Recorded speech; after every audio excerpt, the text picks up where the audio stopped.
Evening mga ka-basic, no? So, nagsisearching tayo ngayon. Baka sakali makakita tayo ng kawan ng isda dito. Kasi maliwanag buwan ngayon. Saka may masama pang panahon na kailangan pagganahin talaga natin yung solar. So, baka sakali tayo makadali dito ngayon. So, labasan ng mga lumahan to dito mga ka-basic. Makadali tayo dito, nakaritaw ng lumahan. Sana may labas ngayon. Yon ang dinaanan ng bagyo. Kaya palabas na yata yung bagyo. Pero malakas pa rin. Lagabi na wala tayong huli mga kabising. Yan. So, may 30 yan.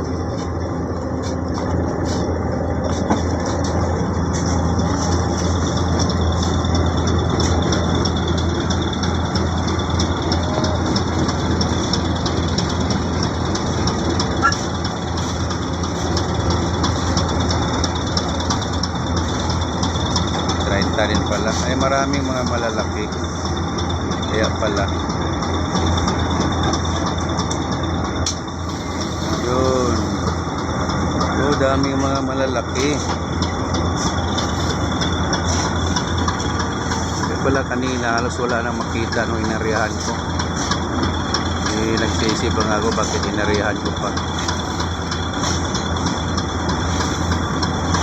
Wala, saka galunggong na siya, wala na yung turay.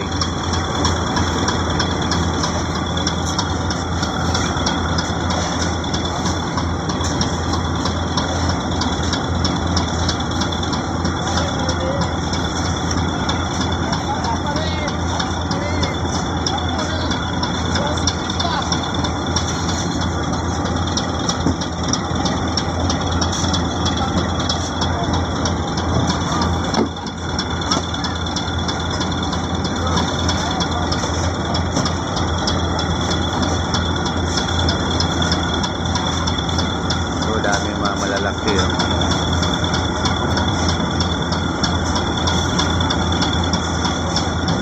So tama lang pala na narihan.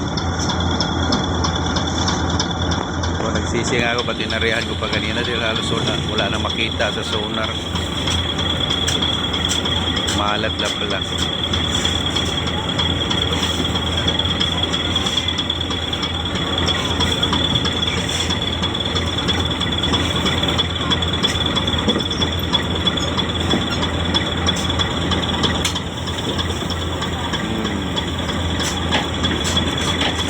Uy, sayang.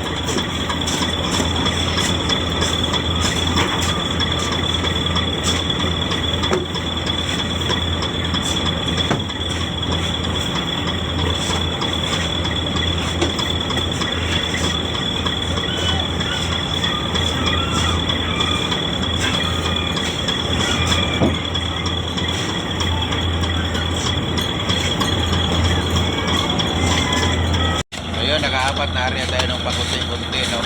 Tsaga-tsaga talaga mga kapising kasi may bagyo nga ngayon. Dati naman talaga itong lugar na ito pagka bagyo dito kami.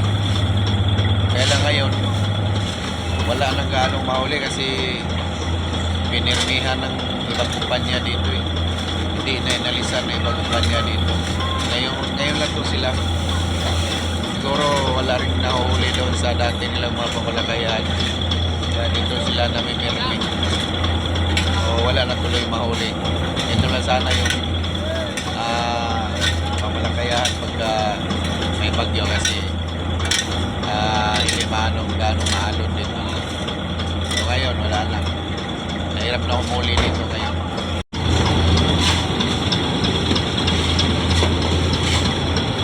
So magandang klaseng isda. Malaki na yung galunggong. Saka may halo siyang malalaki gulyasan. Mayroon ding tulingan na regular.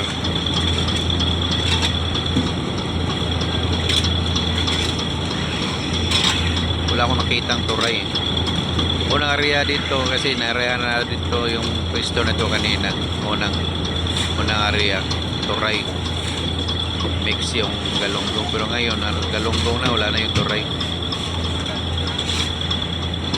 Magandang klase sana kung marami. Ilang, konti lang.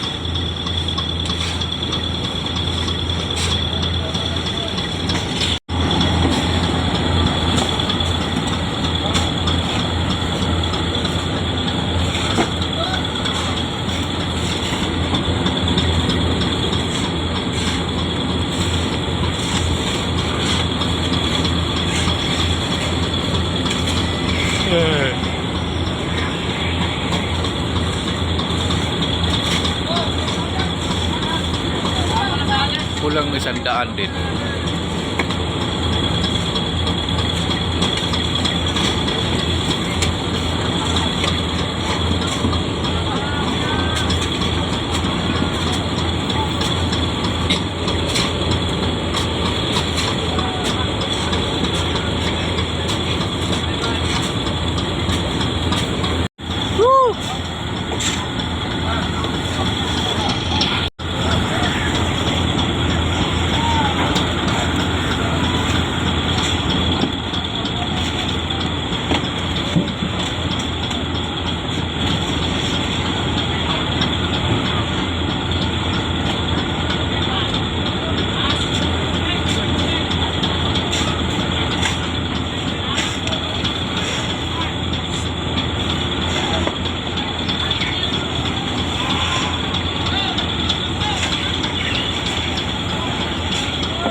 Up, sabit.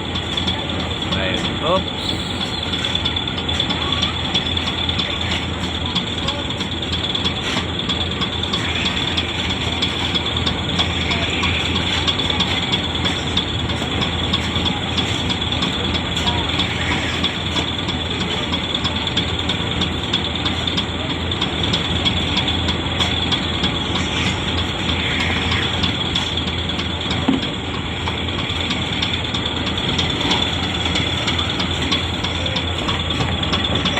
So, kinamadala nila dyan kasi sasalin din naman.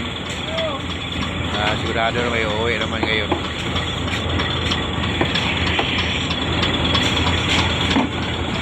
Sigurado, mahal ngayon yung isda kasi bagyo. Pero talaga pag bagyo, magmahal ang isda. Mahal pa krudo, may bagyo pa, mamahal din talaga ang isda. So, pinag-isipan ko ngayon mga kapisi kung saan na naman tayo ngayon. Saan tayo maglagay ng ilawan. Yun sanang uhuli tayo kahit 500 lang. Okay na yun kasi liwanag naman ang buwan.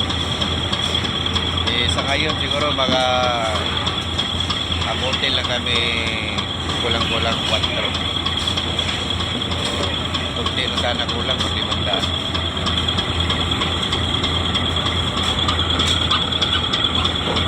300 plus lang siguro yung huli natin ngayon. Yun, tinapunan na nila para di agad matunaw yung yelo habang itatakbo nila doon sa meeting place kung saan sila magsalinan. So may pahabol pa doon, 2 banyera na may higit pa nga.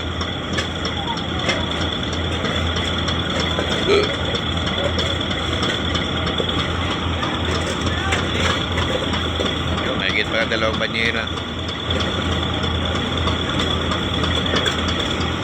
So, tingnan natin kung yung ilan inaabot.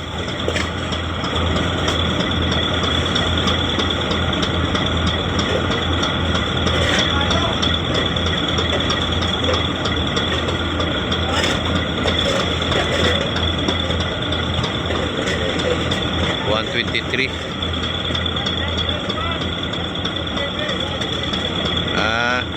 100 101 yung halo, tapos 19 yung malalaki. So naka 120 rin. So yun ang mga ka-fishing, no? Inaabot ng 101 yung halo, saka 19 yung mga malalaki. So 120. Yung parcial natin kanina is to 69 yata.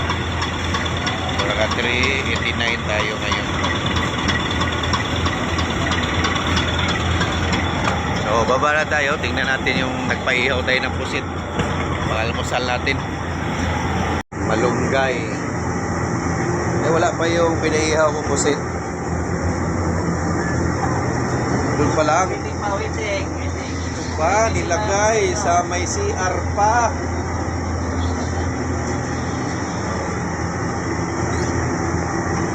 So, di pa luto. Yan pa yung malunggay, oh. Ito pa yung sasabawan. Ay, sinabawan. So,